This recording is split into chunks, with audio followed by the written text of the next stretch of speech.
The rain was hammering against the dining room windows of my childhood home in suburban Denver, Colorado, creating a rhythmic soundtrack to what would become the most emotionally charged evening of my life. I sat at the familiar oak table where I'd eaten countless meals growing up, but tonight felt different. The tension in the air was thick enough to cut with a knife, and I could feel my parents' disappointment radiating from across the table like heat from a furnace. My name is Noah, and at 28 years old, I was supposedly living every parent's nightmare. At least that's how my father, Robert, saw it. My mother, Patricia, had spent the last hour picking at her meatloaf while shooting me disapproving glances that spoke volumes about her feelings regarding my life choices. "So, Noah," my father began, setting down his fork with deliberate precision. His voice carried that familiar tone of barely contained frustration that I'd grown accustomed to over the past 3 years. "Your mother and I have been talking, and we think it's time you faced some hard truths about your situation." I knew what was coming. This conversation had been building for months, maybe even years. Ever since I dropped out of my corporate job at a prestigious consulting firm to start my own tech company, my parents had been waiting for this moment, the moment they could say, "I told you so," and watch me crumble under the weight of their expectations. "Dad, I know what you're going to say," I started, but he held up his hand to silence me. "No, you don't know because you never listen," he said, his voice rising slightly. The sound of rain against the windows seemed to intensify, as if nature itself was building toward some dramatic climax. "You're 28 years old, Noah. 28. Your college friends are buying houses, getting married, starting families. And what are you doing? Playing around with some fantasy business that's never going to amount to anything." My mother finally looked up from her plate, her brown eyes filled with a mixture of concern and disappointment that hit me harder than any angry words could have. "Honey, we're not trying to hurt you," she said softly, but her gentle tone somehow made it worse. "We just want you to be realistic about your future. This technology thing you've been working on for 3 years, it's time to admit it's not working out." The technology thing they were referring to was actually a revolutionary software platform I'd been developing that could streamline supply chain management for mid-sized businesses. It had taken me 2.5 years of 18-hour days, living on ramen noodles and maxed-out credit cards, but I'd finally created something truly innovative. Something that could change how businesses operated. But try explaining blockchain-integrated logistics optimization to parents who still used a physical phone book to look up restaurant numbers. "You don't understand what I'm building," I said, trying to keep my voice steady despite the emotional storm brewing inside me. "This isn't some hobby or get-rich-quick scheme. I've spent years researching, developing, testing." "Testing what?" my father interrupted, his patience clearly exhausted. "Noah, you're living in a studio apartment that's barely bigger than our garage. You drive a car that's older than your high school girlfriend. When was the last time you went on a real vacation? When was the last time you could afford to take someone out to a decent restaurant?" The questions hit like physical blows because they were all true. My lifestyle for the past 3 years had been Spartan to the point of deprivation. Every dollar I could scrape together went back into the business. I turned down countless invitations from friends, skipped family gatherings, and yes, my dating life had suffered tremendously. But I believed in what I was building with every fiber of my being. Outside, a flash of lightning illuminated the suburban street, followed by a rumble of thunder that seemed to shake the house. It felt like the universe was providing a dramatic soundtrack to this confrontation that had been years in the making. "Your cousin Mitchell got promoted to senior vice president last month," my mother added, as if she was reading from a script of my failures. "He just bought a beautiful house in Aspen. Has a wonderful wife, 2 kids on the way. That could be you if you just get your head out of the clouds and accept reality." Mitchell. Of course they brought up Mitchell. My mother's sister's son who had followed the traditional path: MBA, corporate job, climbing the ladder one rung at a time. He was everything my parents wanted me to be: successful, stable, and most importantly, comprehensible to them. "I don't want Mitchell's life," I said, feeling heat rise in my cheeks. "I never wanted that life. You know that. What you want and what you need are 2 different things," my father shot back. "And what you need is to face the fact that you've wasted the last 3 years of your life chasing something that's never going to happen." The words hung in the air like a toxic cloud. I could feel my heart pounding in my chest, and for a moment I wondered if this was how it felt to have a heart attack. The disappointment in their eyes was overwhelming, but it was the certainty in their voices that really got to me. They weren't just expressing concern, they had already written me off as a failure. "You know what, Noah?" my father continued, and I could see he was building towards something big. His face was getting red the way it did when he was really worked up about something. "Maybe it's time someone said this to you straight. You're a failure. There, I said it. You're a 28-year-old failure who's too stubborn to admit that this pipe dream of yours is never going to work out. The word failure seemed to echo in the dining room, bouncing off the walls and settling into every corner of the space. I felt like I'd been slapped. My mother gasped softly and reached across the table toward my father as if to stop him, but the damage was already done. "Robert," she whispered, but there was no taking it back now. "No, Patricia," he said, not taking his eyes off me. "He needs to hear this. Noah, you're a bright kid, you always were. But bright doesn't mean successful, and being stubborn doesn't make you an entrepreneur. It just makes you a stubborn failure." I sat there for what felt like an eternity, staring at my parents across the dinner table. These were the people who had raised me, supported me through college, cheered for me at every soccer game and school play. Now they were looking at me like I was a stranger who had disappointed them beyond measure. The rain continued to pound against the windows, and somewhere in the distance, I could hear the faint sound of a television in another room. Probably the neighbor's TV bleeding through the thin walls of the houses in this subdivision where every home looked almost identical to the next. "I see," I finally managed to say, my voice barely above a whisper. "So that's really what you think of me." "It's not what we think, honey," my mother tried to explain, her eyes now glistening with unshed tears. "It's just we're worried about you. We love you, but we can't watch you destroy your life anymore." "Destroy my life?" I repeated, feeling a surge of anger mixed with hurt. "You think following my passion, trying to build something meaningful, is destroying my life?" "Your passion isn't paying the bills," my father said bluntly. "Your passion isn't going to give you health insurance or retirement savings or a family. Your passion is a luxury you can't afford anymore." I looked around the dining room at the family photos on the walls showing happier times, at the china cabinet filled with dishes that only came out for special occasions, at the life my parents had built through careful planning and conventional choices. For them, success was measurable, quantifiable, and most importantly, recognizable to others. "Maybe you're right," I said finally, though I didn't believe it. I just needed this conversation to end before I said something I couldn't take back. "Maybe I am a failure." The words tasted bitter in my mouth, but I could see the relief in my parents' eyes. They thought they'd finally gotten through to me, that their tough love approach had worked. "Oh, sweetheart," my mother said, reaching across the table to squeeze my hand. "You're not a failure. You're just misguided. There's still time to turn things around. You could go back to consulting. I'm sure your old boss would take you back. You were always so good at that job." The consulting job. The soul-crushing, mind-numbing consulting job where I spent 60 hours a week making PowerPoint presentations about process optimization for companies that never actually implemented the changes they paid us to recommend. I'd rather flip burgers than go back to that fluorescent-lit purgatory. But I nodded anyway because I was emotionally drained and just wanted this evening to end. "Maybe you're right," I repeated, the lie feeling heavier each time I said it. My father seemed satisfied with this response. He picked up his fork and took another bite of meatloaf, as if the conversation had been nothing more than a discussion about the weather. "Good," he said between chews. "We'll help you get back on your feet. Your mother knows someone at her real estate company who might have an opening in their marketing department." Marketing for a real estate company. The thought made my stomach turn, but I just nodded again. As we finished dinner in relative silence, I couldn't stop thinking about the 3 years I'd spent building my company. The late nights in my cramped apartment, surrounded by whiteboards covered in diagrams and flowcharts. The countless video calls with potential clients and investors. The small victories that had kept me going when everything seemed hopeless. Just 2 weeks ago, I'd finally gotten a response from a major logistics company that had been evaluating my software for months. They were interested, very interested. But the deal wasn't finalized yet, and my parents had no idea how close I might be to proving them wrong.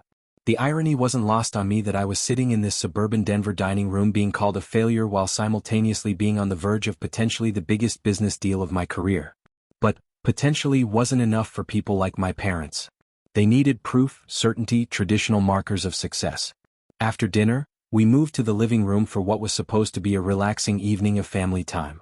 My mother turned on the television, and we settled into the familiar routine of channel surfing while making small talk about everything except the elephant in the room, my apparent life failure. The local news was on, and the anchor was talking about a series of storms that had been hitting the Denver area all week.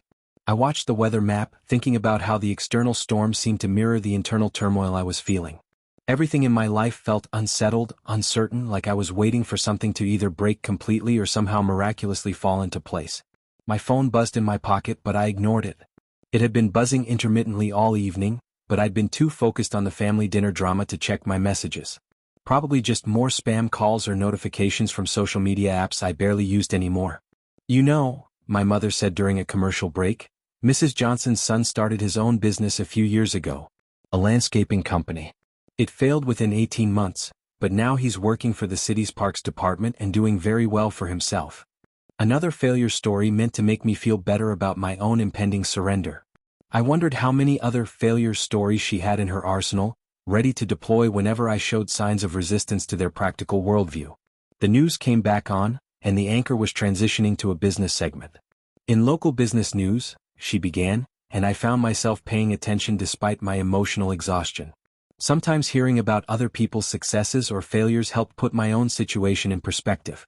A Denver-based tech startup has just announced a major breakthrough that could revolutionize supply chain management for businesses across the country. The anchor continued, and something in her tone made me look up from my phone. My heart stopped. Because there, on the television screen, was my face. Time seemed to freeze as I stared at the television screen in complete disbelief. The professional headshot they were showing was one I'd submitted to a business journal months ago, but seeing it broadcast on the local news felt surreal, like watching someone else's life unfold. 28-year-old tech entrepreneur Noah Williams has just closed a $12 million deal with Morrison Logistics, one of the largest supply chain companies in the western United States. The news anchor continued, her voice crisp and professional against the backdrop of what felt like the most important moment of my life. I could hear my mother's sharp intake of breath beside me on the couch. My father's fork, which he'd been using to eat the apple pie my mother had served for dessert, clattered to his plate with a sound that seemed to echo through the suddenly silent living room. The reporter was now showing B-roll footage of Morrison Logistics' massive warehouse facilities while explaining how my software platform would streamline their operations across 17 states. $12 million. The number kept repeating in my head like a mantra. I'd known the deal was close, but I had no idea it had actually been finalized until this very moment. The innovative software, developed over 3 years by Williams and his small team, uses advanced algorithms and blockchain technology to optimize supply chain efficiency, the anchor explained as if she was reading directly from my business plan. Morrison Logistics CEO Janet Morrison called it the most significant technological advancement in our industry in over a decade. My phone, which had been buzzing intermittently all evening, suddenly felt like it weighed 1,000 pounds in my pocket. Those notifications I'd been ignoring, they were probably congratulatory messages, interview requests, calls from investors who were suddenly very interested in the failure, sitting in his parents' living room. I glanced at my parents, who were both staring at the television with expressions I'd never seen before.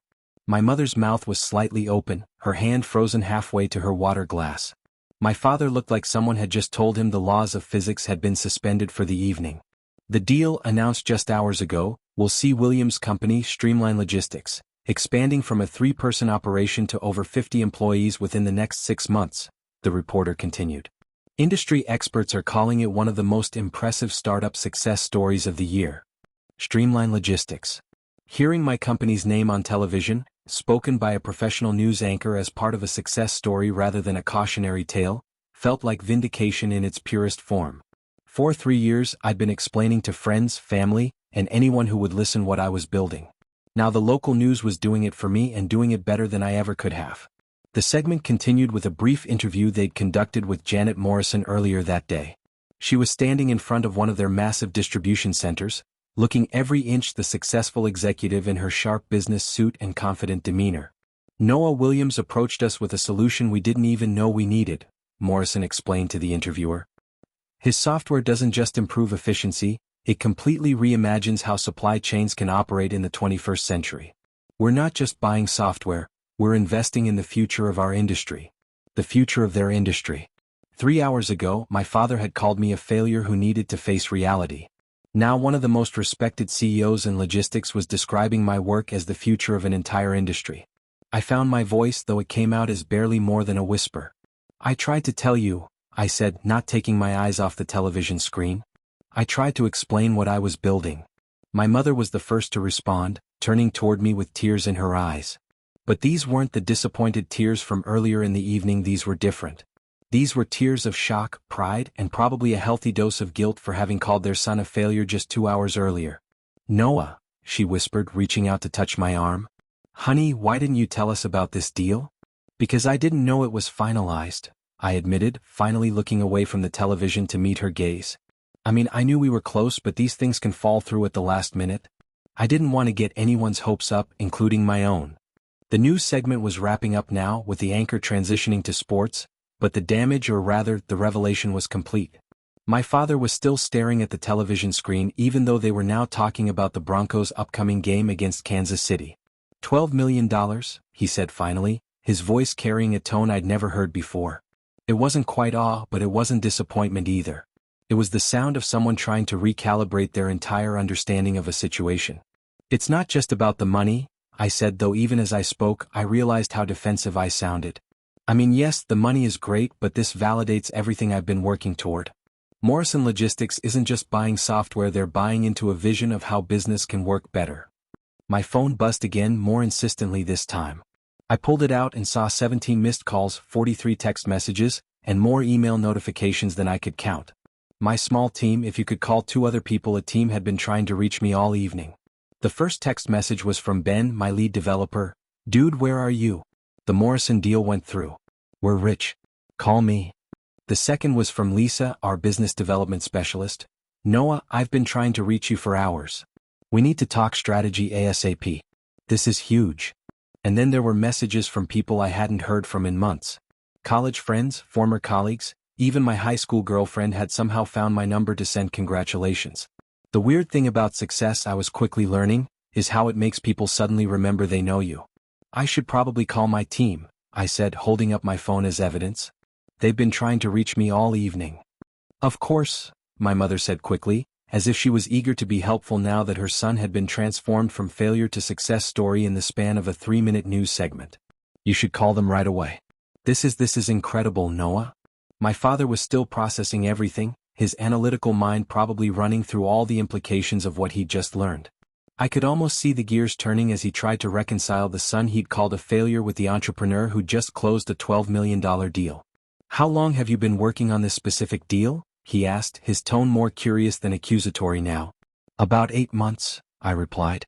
Morrison Logistics was one of the first major companies to show serious interest in what we were building. They put us through months of testing, due diligence, pilot programs. It's been a long process. 8 months.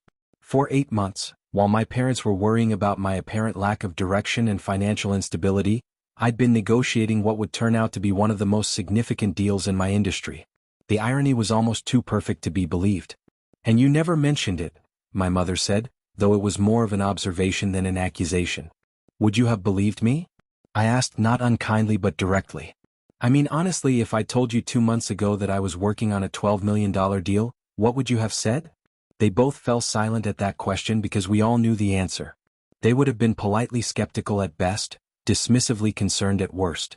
In their minds, I was the family dreamer, the one who always had big plans that never quite materialized in ways they could understand or appreciate. My phone rang in my hand, Ben calling for probably the 5th time tonight. I looked at my parents, who both nodded encouragingly, as if I needed their permission to answer my own phone in their living room. "I should take this," I said, standing up from the couch.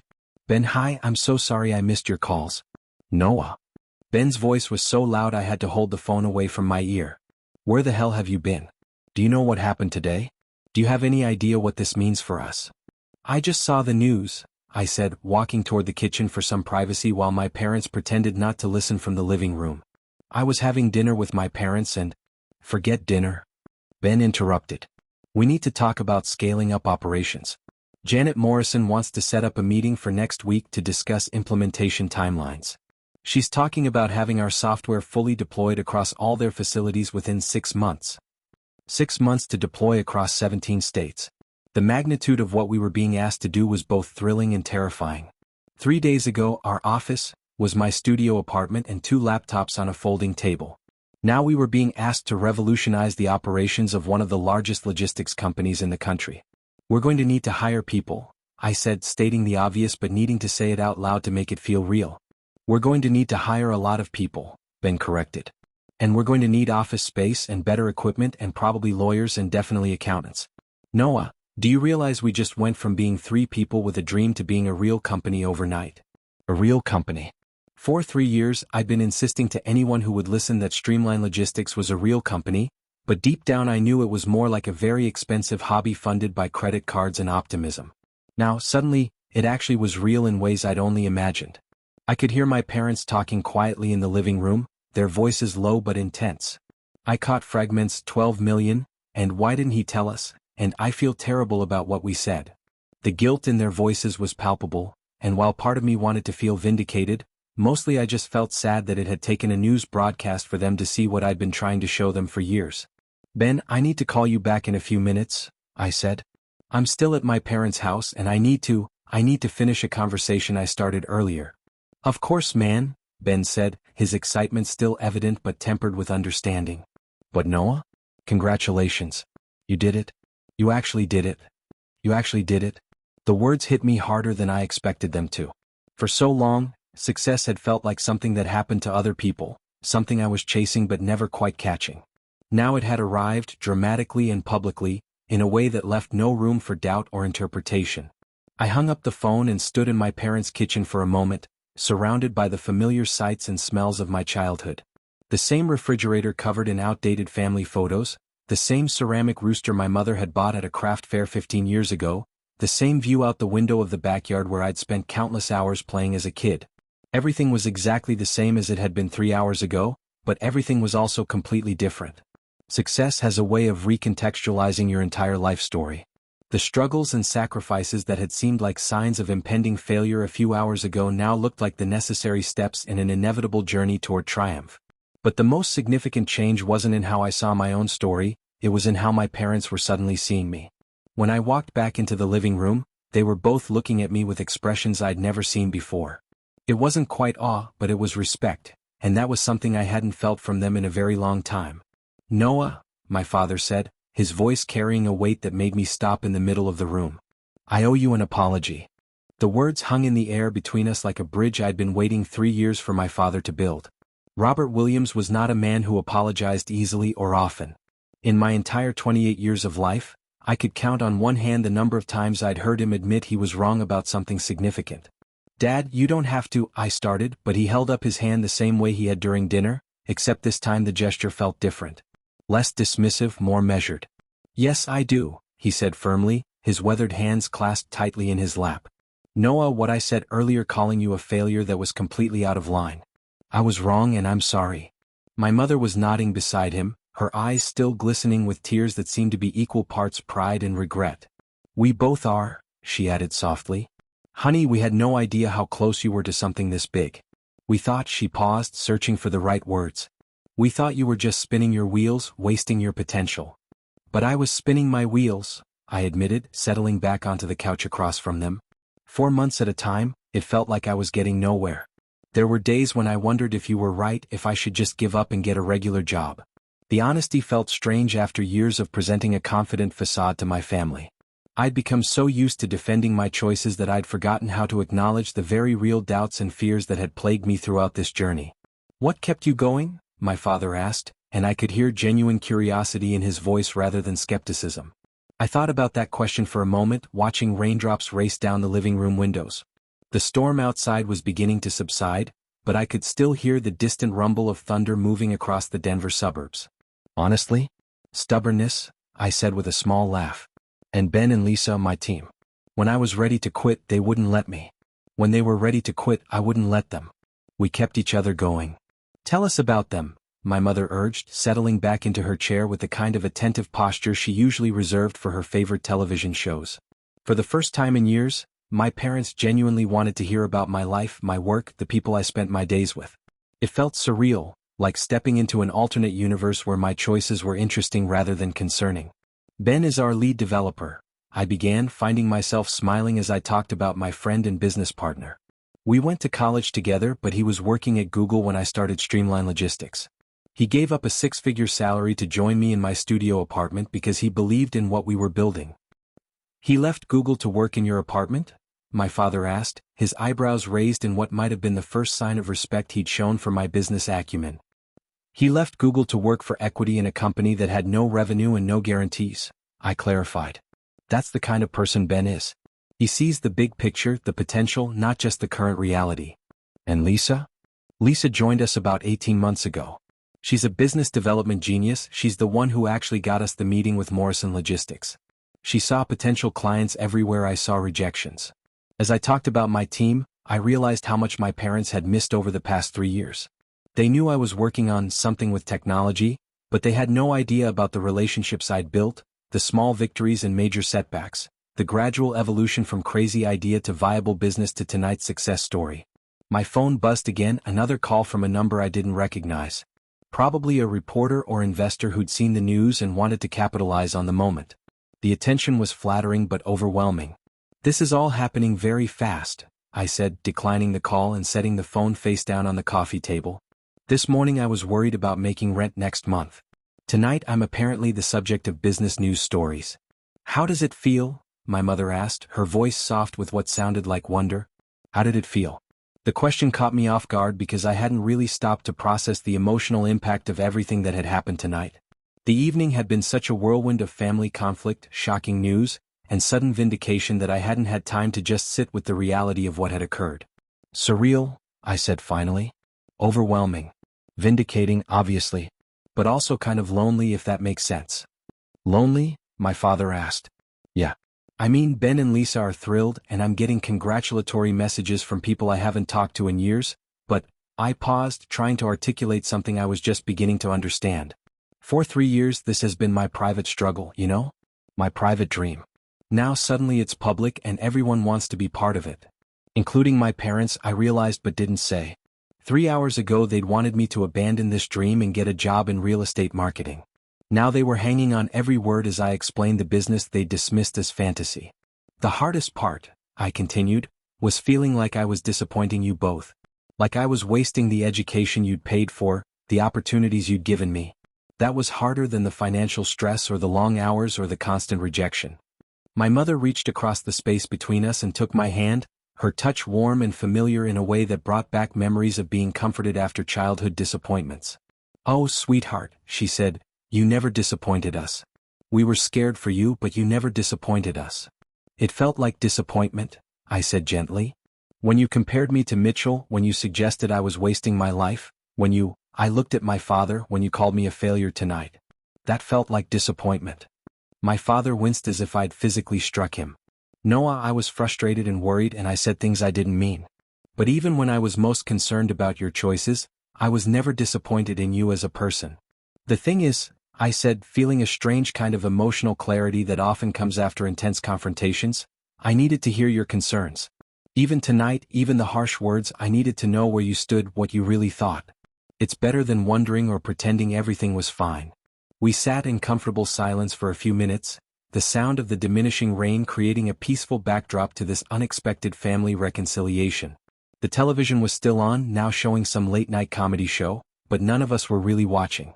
"So what happens now?" my mother asked eventually. "With the business, I mean." "Everything changes," I said, and as I spoke the words, I began to grasp the full magnitude of what lay ahead. "We'll need to hire dozens of people, find office space, scale up our infrastructure. We'll need to deliver on promises we made to one of the largest logistics companies in the country." "That sounds like a lot of pressure," my father observed. "It is. But it's good pressure, if that makes sense. It's pressure that comes from opportunity rather than desperation." My phone lit up with another call, this time it was Lisa. I'd been ignoring my team's attempts to reach me all evening, but I was starting to feel guilty about leaving them to handle the aftermath of this news alone. "I should probably take this," I said, holding up the phone. "Lisa's been trying to coordinate our response to all the attention we're getting." My parents nodded encouragingly, and I noticed how different their body language was now compared to earlier in the evening. Before the news segment, they'd seemed tense, almost braced for impact. Now they looked relaxed, curious, genuinely interested in being part of this moment rather than trying to control or redirect it. "Lisa, hi," I answered. "Sorry I've been MIA tonight." "Noah, thank God." Lisa's voice was rapid-fire with excitement and stress. "I've been fielding calls all evening. 3 different venture capital firms want to set up meetings, 2 business journalists want interviews, and Morrison's team wants to schedule a kickoff call for Monday morning." Monday morning. In 3 days, I'd go from being a failed entrepreneur eating dinner at his parents' house to leading meetings with executives from a major corporation. The speed of the transformation was dizzying. "Also," Lisa continued, Someone from the Denver Business Journal wants to do a feature story about local entrepreneurs, and there's apparently interest from a national business magazine. Noah, we might need to hire a publicist just to handle the media attention. A publicist. 6 months ago, I'd been proud when a local business blog mentioned Streamline Logistics in a roundup of startups to watch. Now I might need professional help managing media attention. Let's set up a team meeting for tomorrow morning, I said, glancing at my parents who were trying to appear like they weren't listening to every word. We need to figure out how to handle all of this professionally. Already scheduled, Lisa said, and I could hear the smile in her voice. 10 a.m. at that coffee shop near your apartment. Ben suggested we might want to start looking at actual office space. Actual office space. No more working from my studio apartment, no more using my kitchen table as a conference room for video calls with potential clients. We were going to be a real business with real employees and real overhead and real responsibilities. After I hung up with Lisa, my parents looked at me expectantly, waiting for me to share whatever news or updates the call had brought. It sounds like things are moving very quickly, my mother said. Everything's moving quickly, I confirmed. We're going from being a tiny startup to a growth stage company practically overnight. It's exciting and terrifying at the same time. Do you need anything? My father asked, and the offer caught me by surprise. I mean, if you need help with legal issues or finding office space or anything, I know people in this city. I've been doing business here for 30 years. The offer was generous, but more than that, it represented a complete shift in how my father saw my business. This morning, Streamline Logistics had been a hobby that needed to be abandoned. Tonight, it was a legitimate enterprise worthy of his professional network and expertise. Thank you, I said, meaning it. I might actually take you up on that. We're going to need help with a lot of things we've never dealt with before. What about you personally? My mother asked. I mean, you've been living like a monk for 3 years, saving every penny for the business. Are you going to, I don't know, buy some new clothes? Get a decent car? Maybe even go on a vacation? The questions made me laugh, not because they were funny, but because they highlighted how completely my priorities had shifted over the past few years. For so long, personal comfort had been secondary to business survival. I'd gotten used to living spartanly, postponing every non-essential expense until the company was profitable. You know what's funny? I said. I haven't even thought about any of that yet. 3 hours ago I was calculating whether I could afford groceries this week, and now I'm supposedly worth millions on paper. My brain hasn't caught up to the new reality. Well, don't go crazy right away, my father advised, his tone carrying the practical wisdom that had driven me crazy for years but now felt oddly comforting. Paper wealth and actual wealth are different things. Make sure the money is real and sustainable before you start making major changes. It was good advice, the kind of careful, measured counsel that my father excelled at giving. For the first time in years, I found myself actually wanting to hear his perspective on my business decisions rather than dreading his questions and concerns. Actually, most of the money will go back into growing the company, I explained. We'll need significant capital to hire the team and build the infrastructure to service Morrison's contract properly. This deal isn't just about getting rich, it's about proving we can scale up successfully. Smart, my father nodded approvingly. Build the foundation before you build the mansion. We talked for another hour, and I found myself sharing details about my business that I'd never felt comfortable discussing with them before. The technical challenges we'd overcome, the clients who'd rejected us, the small victories that had kept us motivated. My parents listened with genuine interest, asking thoughtful questions and offering insights from their own professional experiences. It was the kind of conversation I'd imagined having with them someday, but I'd always pictured it happening after years of gradual success rather than in the immediate aftermath of a dramatic breakthrough. Sometimes life doesn't follow the timeline you expect. As the evening wound down and I prepared to drive back to my apartment, my mother hugged me tighter than she had in years. I'm proud of you, she whispered in my ear. I've always been proud of you, but I'm sorry it took seeing you on television for me to tell you that properly. My father's goodbye was more restrained but no less meaningful. He shook my hand with both of his, the kind of firm grip he usually reserved for business associates he respected. You did something remarkable, Noah, he said. You stuck to your vision when everyone else, including us, told you to give up. That takes courage I'm not sure I would have had at your age. Driving home through the rain-soaked streets of Denver, I reflected on how dramatically the evening had shifted. I'd arrived at my parents' house prepared for another session of gentle disappointment and well-meaning pressure to change course. Instead, I was leaving with their support, their respect, and their genuine interest in being part of my success story. But more than their approval, I gained something I hadn't expected: a new understanding of the journey I'd been on. For 3 years, I'd been so focused on the destination, building a successful company, that I'd lost sight of how much I'd grown as a person along the way. The struggle hadn't just been about developing software or finding clients or securing funding. It had been about learning to trust my instincts, to persevere through doubt, to maintain faith in a vision that only I could see clearly. Those were skills that would serve me well as I navigated the challenges ahead. My apartment felt different when I walked in that night. The same cramped studio, the same folding table that served as my desk, the same view of the parking lot outside my window. But everything looked smaller somehow, like I was seeing it from a new perspective. This space that had been my entire world for 3 years suddenly felt like a launching pad rather than a limitation. I spent the rest of the night returning calls and messages, trying to wrap my head around the logistical challenges that lay ahead. Ben and Lisa had compiled a list of immediate priorities that was both thrilling and overwhelming: office space, hiring plans, legal reviews, infrastructure upgrades, client onboarding protocols. By the time I finally went to bed, it was nearly 3 a.m., and my head was spinning with possibilities and responsibilities. As I lay in the dark listening to the last of the storm moving across the city, I thought about the conversation at dinner and my father's words: "You're a failure." 7 hours later, those words felt like they belonged to a different lifetime, spoken by different people in a different world. Success has a way of recontextualizing not just your future but your entire past. Every sacrifice, every sleepless night, every moment of doubt, it all suddenly made sense as part of a larger story with a happy ending.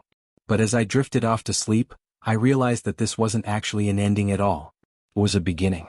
3 months later, I was standing in the conference room of Streamline Logistics' new office space in downtown Denver, looking out at the city skyline while waiting for our Monday morning team meeting to begin. The transformation had been remarkable and exhausting in equal measure. We now occupied the entire 20th floor of a glass tower in the heart of the business district, with views of the Rocky Mountains that never failed to remind me how far we'd come from those early days in my studio apartment. 47 employees, 3 departments, and a client roster that grew weekly. The Morrison Logistics implementation had been a massive success, so much so that they'd already begun discussions about expanding our contract to include their East Coast operations. But more importantly, word of our work had spread throughout the industry, and we were now fielding inquiries from companies across the country. "Morning, boss," Lisa said as she entered the conference room, carrying her usual Monday morning coffee and tablet full of updates. She'd embraced her new role as Vice President of Business Development with characteristic enthusiasm, and her office down the hall was becoming a revolving door of potential clients and partnership opportunities. "Still weird hearing that," I admitted with a smile. Being called boss by people I respected was one of many adjustments I was still making to my new reality. Leadership had been theoretical when it was just me, Ben, and Lisa working from my kitchen table. Now it was very real and carried weight I was still learning to handle.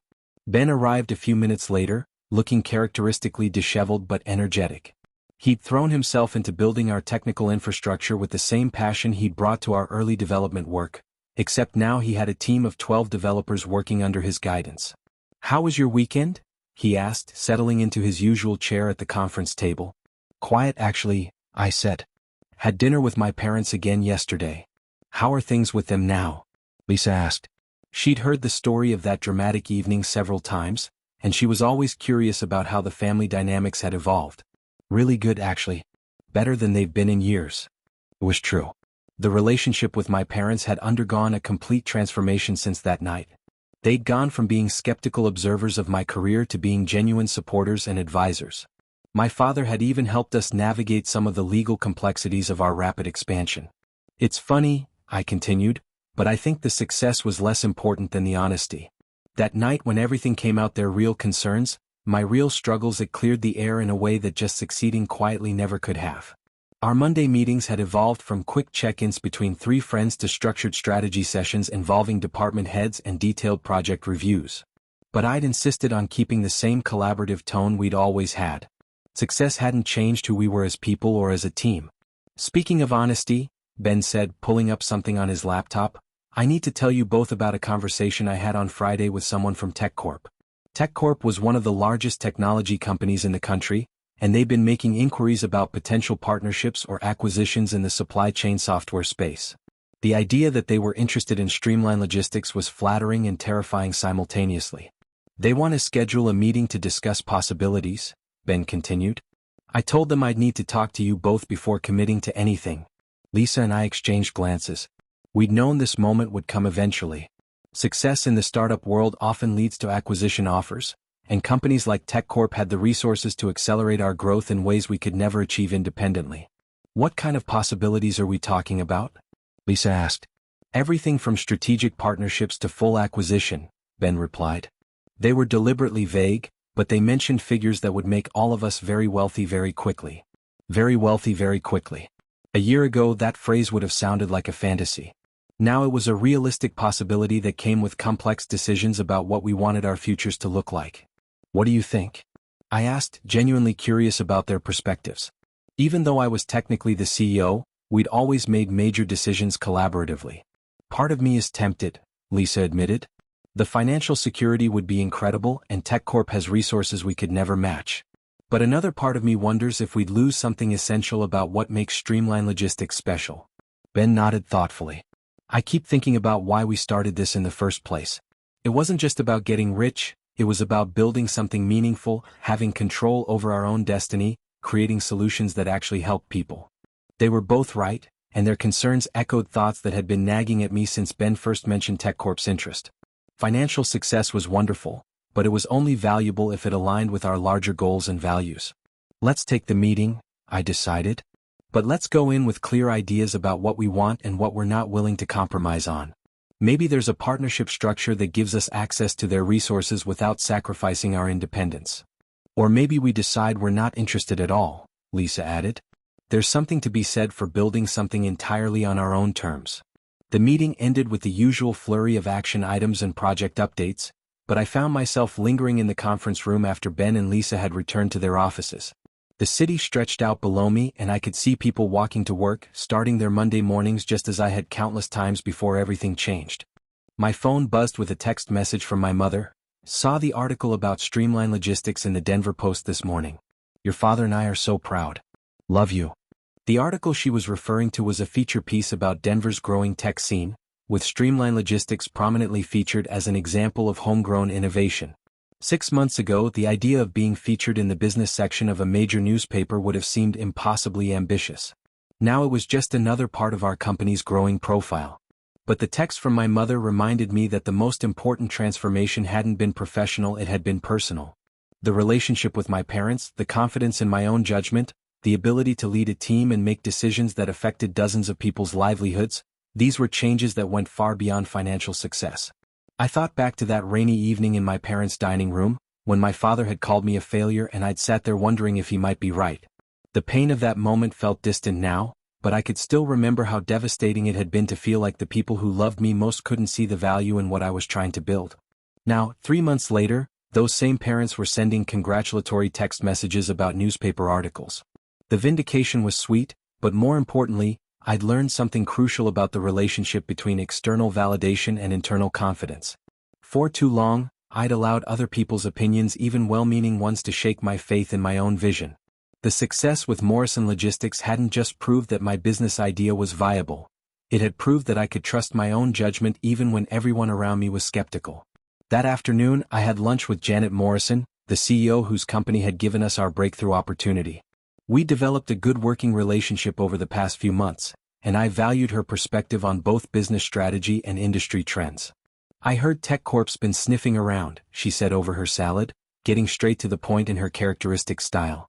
Are you considering their offer? We're taking a meeting, I replied carefully. But we haven't decided anything yet. Good, she said firmly. Don't rush into anything just because they wave a big check at you. What you've built with Streamline Logistics is special, not just the technology but the culture, the approach to client relationships. Big companies have a way of homogenizing everything they acquire. Her advice resonated with concerns I'd been having but hadn't fully articulated. Streamline Logistics wasn't just successful because of our software, it was successful because of how we approached problems, how we treated clients, how we maintained the startup agility that allowed us to innovate quickly.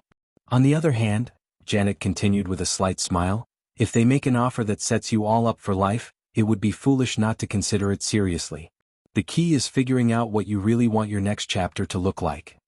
What did I want my next chapter to look like?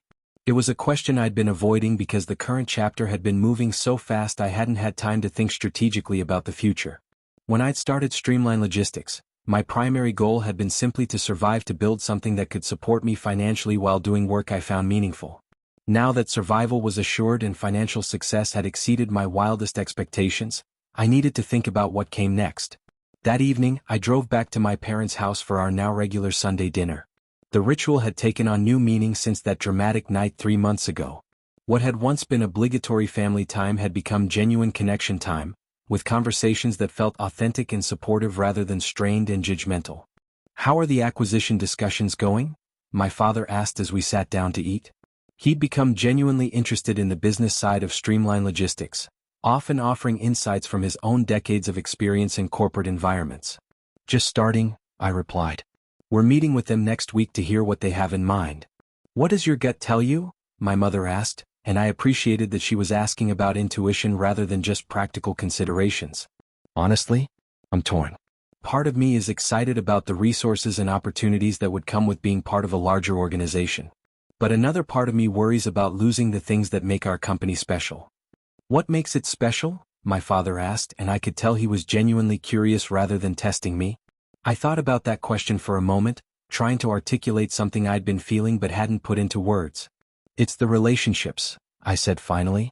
"With clients, with employees, with each other. We're small enough that everyone knows everyone, everyone's voice matters, everyone feels invested in our success. I worry that as part of a larger company, we'd become just another division with quotas and bureaucracy and all the things that drove me away from corporate life in the first place." "Those are valid concerns," my mother agreed. "But you also have to consider what you could accomplish with greater resources. How many more clients could you help? How many more problems could you solve?" She was right, of course. The idealistic part of me that had started Streamline Logistics wanted to change how business operated, to make supply chains more efficient and sustainable.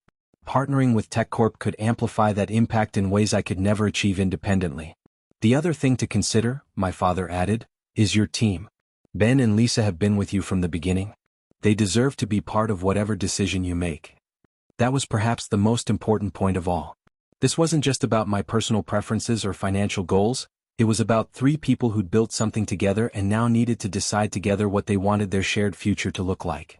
After dinner, as I sat in the same living room where I'd watched myself on the news 3 months earlier, I reflected on the journey that had brought me to this point. The scared, stubborn entrepreneur who'd been called a failure in this very room now had choices that seemed almost impossibly abundant. But with those choices came responsibility, not just to myself, but to the team that had believed in the vision when it was nothing but potential, to the clients who were depending on us to continue innovating, and to the future version of myself who would have to live with whatever decision I made. My phone buzzed with a message from Ben. "Been thinking about the TechCorp thing. Whatever we decide, I'm glad we built something worth acquiring. 3 years ago, I left Google to work at your kitchen table. Best career decision I ever made." A few minutes later, Lisa sent a similar message, "Proud of what we've accomplished together. Excited to see what comes next, whatever that looks like." Their messages reminded me that success isn't just about reaching a destination, it's about who you travel with along the way. Ben and Lisa hadn't just been employees or business partners. They'd been co-conspirators in turning an impossible dream into an improbable reality. As I drove home to my new apartment, a 2-bedroom place with actual furniture and a view of something other than a parking lot, I thought about that rainy night when everything had changed. The news segment that transformed me from failure to success in the span of 3 minutes had been dramatic, but the real transformation had been happening slowly over 3 years of persistence, doubt, small victories, and gradual growth. The external validation had been wonderful, but the internal confidence I'd developed along the way was even more valuable. I'd learned to trust my instincts, to lead a team, to make difficult decisions under pressure, and to maintain relationships even when people disagreed with my choices. Whatever happened with TechCorp, whatever the next chapter of Streamline Logistics looked like, I was ready for it in ways I wouldn't have been 3 years ago when I'd first decided to leave the safety of corporate employment for the uncertainty of entrepreneurship. Success, I'd learned, wasn't just about proving other people wrong, it was about proving yourself right. And sometimes, the most important audience for that proof is looking back at you from the mirror. The rain had returned to Denver that night, just as it had been raining the evening when my parents called me a failure and the television called me a success story. But this time, as I listened to the drops hitting my bedroom window, the sound felt peaceful rather than dramatic. Not everything in life needs to be a storm. Sometimes success is just the quiet satisfaction of knowing you stayed true to your vision long enough to see it become reality. And sometimes that's enough.